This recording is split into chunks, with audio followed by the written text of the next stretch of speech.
We learn from elders. We learn from survival. We learned from each other. For trans guys. Wisdom you can feel. Real talk.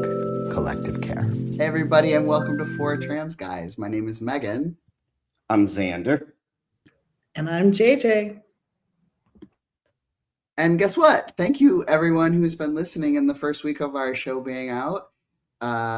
We are number one on Podomatic in the mental health category. Number one. They're all holding up number one signs. So if you're not watching on YouTube, you missed it. Remember, guys, it's an audio medium. Well, I mean, that's just very cool that enough people are listening and it's registering and it's put us.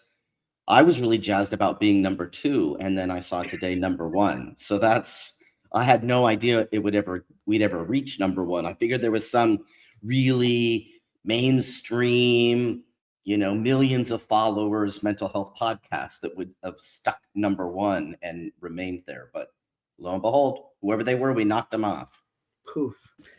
But equally, it makes me think that we're needed. Like the work that we're doing and the conversations we're having is important to some people. So I'm grateful that there are people like me that need that kind of support and are, able to listen to us and share some ideas in the comments down below and tell us kind of their thoughts. Because one of the things that I want to keep working towards over the next few months is getting our peer support group together. And so we can continue the conversation on and, further engage our fabulous number oneness. The end. All right. Zander, did you want to tell us a little bit about what we're talking about today? Well, the topic today is faith, loss, and survival. And when I first thought about it, I was like, oh, that's 3 different topics. I could talk about any of them. And I was like, I'm sure that one of us might talk about it in a blended way, faith, love, and survival. When I immediately thought of with the topic of faith, loss, and survival is about loss in particular. And what I thought of was, it's been a few years now, I don't know, maybe 3 years. And what happened 3 years ago is I did a continuing education class. I led one for a company that does continuing education courses. And it was all about ambiguous loss in a gender transition. And the reason I started doing that training, I was doing it at like conferences online, and then somebody asked me to do a continuing education class, was because I started getting this message directly and indirectly from within, I don't know, the mental health sphere, so to speak, the gender affirming care space, that grief and loss as a trans person in transition was either not happening, or if it was happening, it was somehow unacceptable.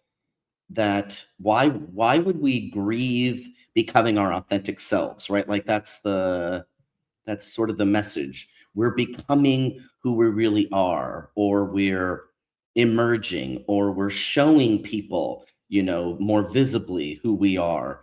Why would there be any grief and loss associated with that? Or the other issue is around family members, right? I was hearing a lot of people talking about how they were upset that their parents might be experiencing a type of loss or grief when they were saying, I'm trans, like as a teenager or maybe a little bit younger. I was seeing some videos about it.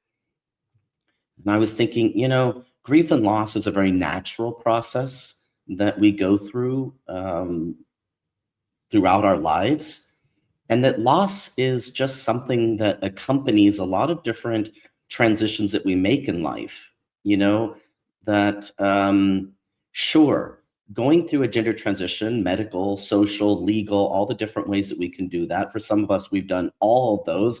And for others, maybe 1 or 2 of those and not all 3. And maybe there's even more, right? Ways in which we transition. And yes, there's a sense that I've gained, right? I've gained a lot through transition.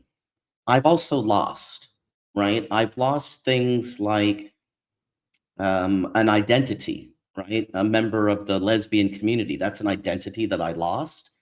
And as part of that loss, I also lost connections with a community. I lost connections with certain individuals in that community who weren't going on the ride with me, right, through my transition. I also lost a sense of being part of a community in a very visible way, right? As the hormones began to, change my appearance and my voice, the my visibility as a masculine woman was fading, and my presentation became sort of average masculine guy. And so I used to say I lost, basically I lost my queerness in the eyes of people, right? So there's all these different kinds of levels of loss. When my father was about 3 years into his dementia, you know, I had become his son, right? And he referred to me in that way. And then about 3 years into his dementia, I was no longer his son. I was just a friendly visitor, and he wanted to know where his daughter was, right? So that was a type of loss. And then ultimately, he forgot that he had a child, right? So it's like there's all these different kinds of losses that we can experience. And I think that when I heard people saying that their parents grieving that their transition was unacceptable, even a form of like transphobia, it bothered me because I don't think that's going to help, right? I don't think it's going to help, especially if those of us, I don't use this kind of language, but for those of us in the community who use the language like dead name, if we say to a parent, that's my dead name, how can they not experience a type of loss? I mean, somehow we're telling them that we're deceased. Um, and grief and loss comes with death. So I don't really, that's why I don't use that kind of language, because I think it's very upsetting to parents. But it's to be able to acknowledge who we are, embrace who we are, take whatever journey we're going to take, whatever kind of transition we're going to take, and acknowledging that there's a certain kind of loss that comes in addition to the gains that we get, and that other people in our lives are also going to be experiencing a sense of loss, right? Just think about with identity and just the labels that come with it. Um, if you've been somebody's girlfriend or wife and now you're their boyfriend or husband, if you're someone's daughter and now you're wanting to be their son, you're the uncle instead of the aunt, you're the grandfather instead of the grandmother. The loss in the identity and the relationship that goes with that, I think it, in my opinion, and for me, it's been helpful just to acknowledge that and not treat it as something wrong for me to experience and something wrong for somebody else to experience, but just acknowledging that loss is part of life, and it's can be part of a transition, a gender transition. So I just wanted to at least talk about that, because I know that not a lot of people are hearing that message and are maybe feeling shame or guilt or a lot of uncertainty around the loss that they might be experiencing. And just know you're not alone in that. It's just been made taboo to talk about. And I'd like to remove that taboo. I think we can talk about it here. So please use the comment section to let us know. And hopefully this is the type of conversation that can be had in the peer support that JJ is going to be leading starting fairly soon, where we can have honest conversations about all the awesome stuff that comes with being trans and some of the things that might be more painful. So that's what I was thinking about when I was thinking about faith and loss and survival. How about you, Megan? What comes up for you with this topic? Well, I was just noticing that you were worried that you would only get to speak to one of the pieces of it, and you managed to sort of weave them all in there. Um, in a way that sort of like creates a little kaleidoscope of like, if you're feeling this, great. If you're not feeling this, great. And if you're feeling that, also like why. And so just kind of a beautiful curiosity that allows people to navigate and see what happens next. I was thinking of it kind of in a more ecclesiastical way, and maybe it's just because of three like religiously trained people in a podcast, like different things that we believe when we're little, the kinds of conversations about faith we might share with friends and family in our lives, the type of independent faith journey that we might have inside if we're someone who has a relationship with a divine being that they think is interconnected or separate from them. There are just so many ways that people can navigate their faith, and there are far too many people, myself included, and maybe others on this conversation included, for whom when we do everything possible to follow our faith and our call, that's exactly when communities expel you.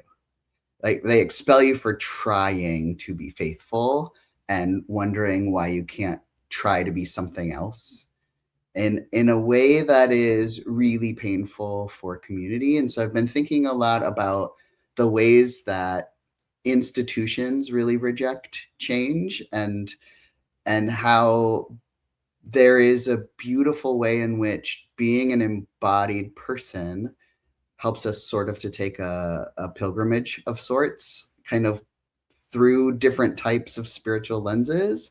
If there's anything that's going to figure out the thing that's in between two binaries, it's going to be blasting through them with kind of your own trans journey. And so if exploring the biggerness of the world is something that is connected to kind of faithful life or mystical life, then transness is certainly a journey that proceeds in all those same ways. And so I'm just thinking about some of the ways that like themes of persecution and scapegoating and condemnations of gossip and things that happen in faithful life tend to be things that folk read about in the Bible. Like, of course, we're going to do these things because our number one task is to try to find the divinity of God, and how really sad it is if people's true desire to like live better in the world ends up becoming a thing that puts more time and energy into telling people where to sit or which bathroom to use in their church space, that is something that creates a lot of personal grief in someone like me who's tried to create more welcoming spaces in the world. And a lot of the connections that I've had with trans guys all over the globe starts when one of the two of us starts talking about the ways that faith communities, and particularly the institutions around faith communities, have really explicitly harmed trans people. And so in case there is a group of folk out there listening for whom our ability to connect means that somebody has to first kind of talk about it out loud, I just wanted to mention kind of the stained glass shards that maybe stick into the soul in the places where people kind of expect you to be the worst they could imagine, and how much like over performativity people put into trying to demonstrate as big and loud as possible that we are in fact the opposite of that.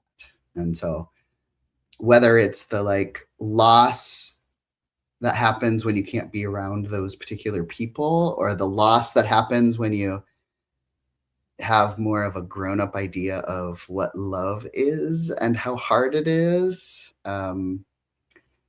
there is just something that isn't necessarily fully healable. And if anyone's going to love and affirm scars, it's probably going to be the Four Guys podcast, right? But sometimes when your wounds can't heal, it's easier for someone else to infect them, right? And so just thinking about the ways that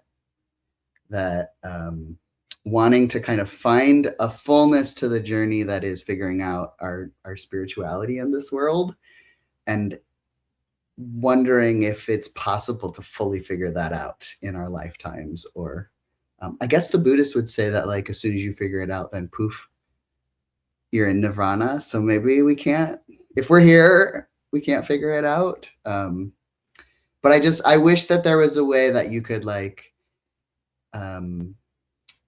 talk to a nurse practitioner about those stained glass splinters in the same way that you can about, like, what your tea dosage is, or if you want dog ears on the side of your, look it up, you guys.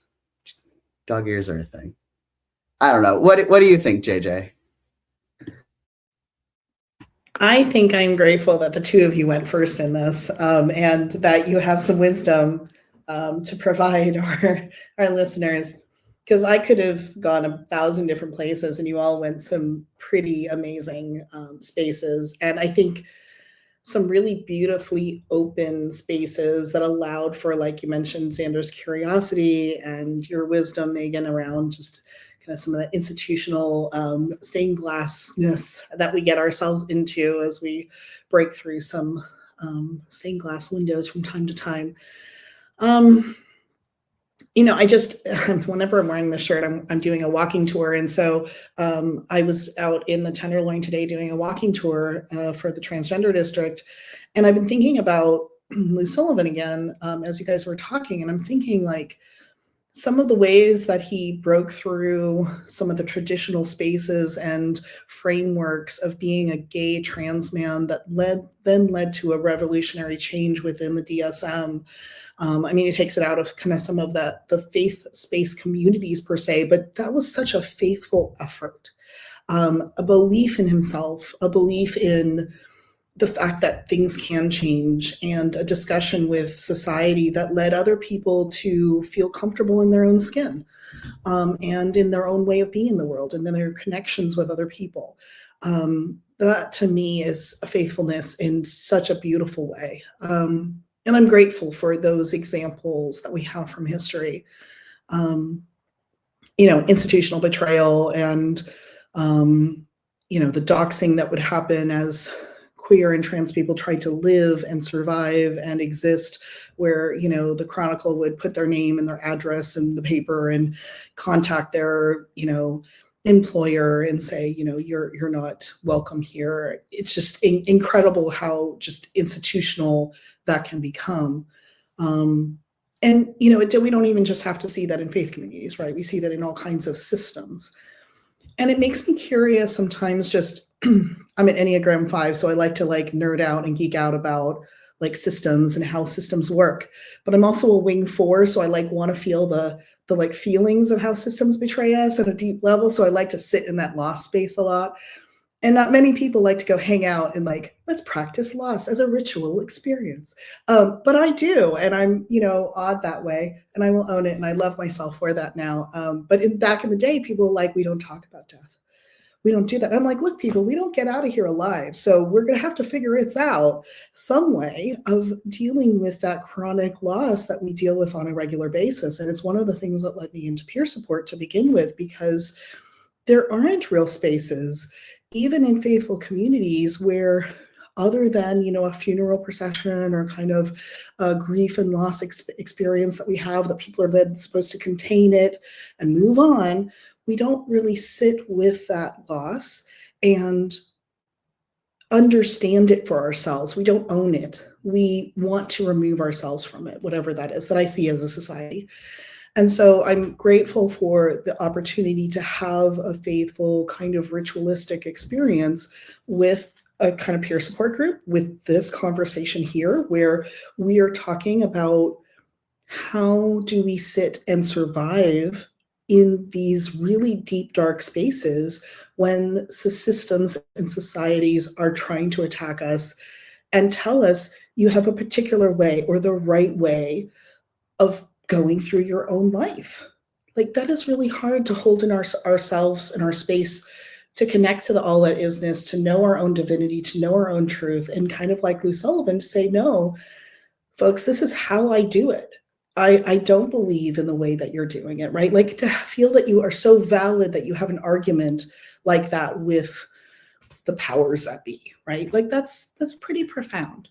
And so I use that as an example. I mean, I've had plenty of my own experiences where, systems told me I was right or wrong. My favorite is the argument of the beard, right? I just love to use this. This is a paradox. So as a woman-bodied person, I lived through polycystic ovarian syndrome, which grew a beard, right? So I'm a woman with a beard. That's okay in women-bodied spaces. But now that I'm taking testosterone and I grow a different beard, now it's not okay. I'm the same person. Like I haven't changed. There isn't anything particularly different. Could we pronoun the heck out of it? Absolutely. But my argument is the same function is happening to my face. And for people to then say, you're right one day and wrong the next, blows my mind. Because from a faithful perspective is, what exactly were we being faithful to? Are we being faithful to the way things were, like the red carpet in the church space that always was red and it always has to be red and it can never be changed from anything but red, right? Like, is that what we're holding to, that dogma? Or are we holding to the beloved experience that's transforming in front of somebody's face, of somebody going from a woman-bodied presentation to a male-bodied presentation? Do we deny that because of that experience, even though essentially the same functional thing is kind of happening on the face? Right? It's peculiar, and it makes that beautiful curiosity that you have, Zander, kind of like bring me full circle to this of like, we have to move through a curious lens without our willingness to hold space for people and go, boy, that's really interesting. I then just continue to enter in that same dogmatic presence and going, you're right, I'm wrong, I'm right, you're wrong, right? We need to be able to just allow some of the loss to settle and be faithful that somehow it is healed. And together in community and in dialogue and in our willingness to hold space sacredly for each other, we're able to do that.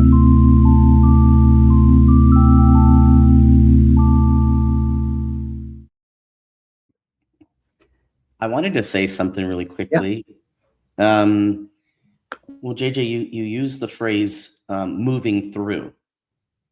And I think that's a really important thing to focus on really briefly, because we're going to be moving through life, moving through spaces, whether they're faith or not, moving through a process, right? A transition, a relationship. We're constantly moving through, and there can be obstacles, right?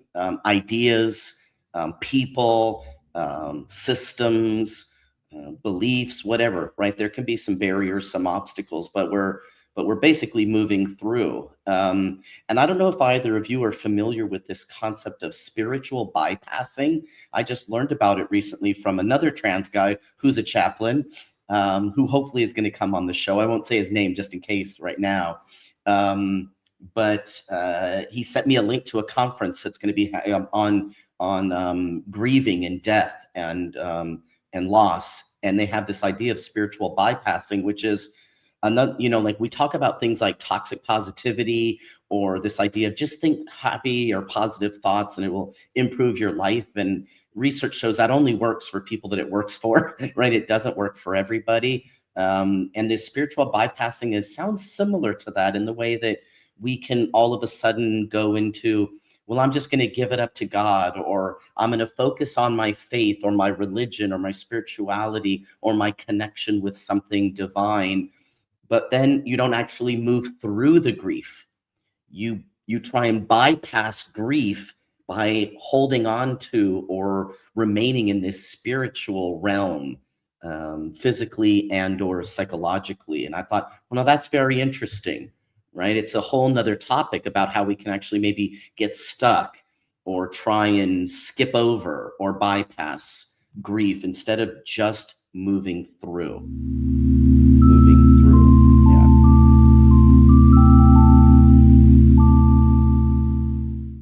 Any thoughts, Megan? Yeah, I think that continuing to have faith in other people is maybe the antidote to the fear that everyone is projecting onto trans people. And so I just want to put a shout out. I know we dipped our toes in a lot of morose things, but I just want to give a shout out for continuing to have little sparkles of hope and joy whenever you can, and manifesting them on purpose whenever you can. So if there is a way for you to dwell in the joy, I encourage you to do it, because it's not something that everyone in the world has the luxury of wasting. So if you're holding on to something and you've been holding on to it for far too long, I also want to give you permission to let go of it. It's not yours to keep anymore.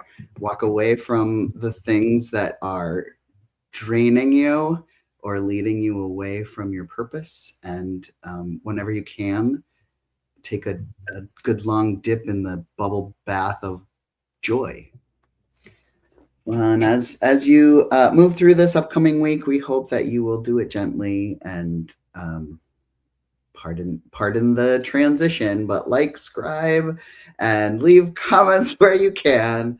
We're looking forward to connecting with you. Check out transitionalwisdom.net to learn some more. Take care, everybody. Bye. Bye.